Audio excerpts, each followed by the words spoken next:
পাহাড়কে অশান্ত করার পায়তারা যেন চলছেই।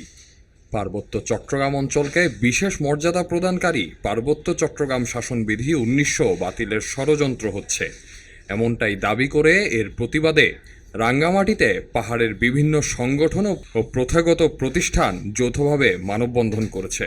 ৯ জুলাই সকাল ১০টায় রাঙ্গামাটির জেলা প্রশাসন কার্যালয় ফটকের সামনে এই মানববন্ধন অনুষ্ঠিত হয়।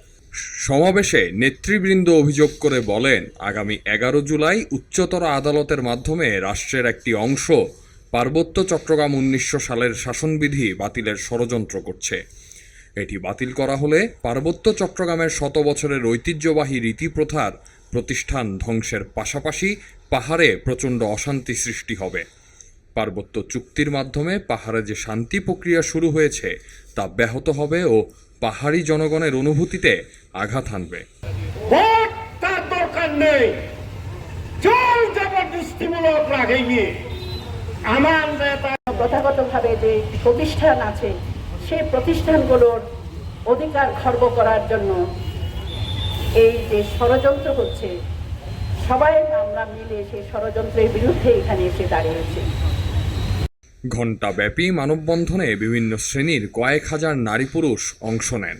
সমাবেশ শেষে জেলা প্রশাসকের মাধ্যমে প্রধানমন্ত্রী বরাবর স্মারকলিপি প্রদান করা হয়। ব্রিটিশ উপনিবেশিক শাসকরা বৈচিত্র্যময় সংস্কৃতি এবং ক্ষুদ্র নৃগোষ্ঠীর বিদেশি অভিবাসীদের হাত থেকে রক্ষা করার জন্য পার্বত্য চট্টগ্রাম শাসনবিধি ১৯০০ জারি করেছিল। পার্বত্য চট্টগ্রাম অঞ্চলকে বিশেষ মর্যাদা দিয়ে ১৯০০ সালের ১ মে থেকে এই শাসনবিধি কার্যকর হয়, কিন্তু এই আইনকে বাতিল করতে দফায় দফায় অপচেষ্টা চালাচ্ছে একটি মহল। সবাই যখন জোয়ারে গা ভাসায়, কেউ কেউ শির দাঁড়া সোজা করে ঘুরে দাঁড়ায়। সময় যেখানে প্রতিনিয়ত হার মেনে নিতে শেখায়, কেউ কেউ চ্যালেঞ্জ ছুড়ে দেয়।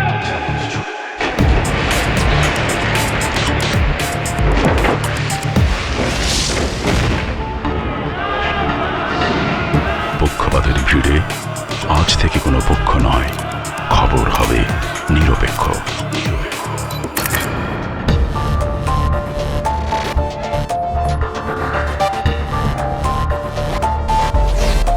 বানোয়াট তথ্যবাদ, খবর হবে নিখাত।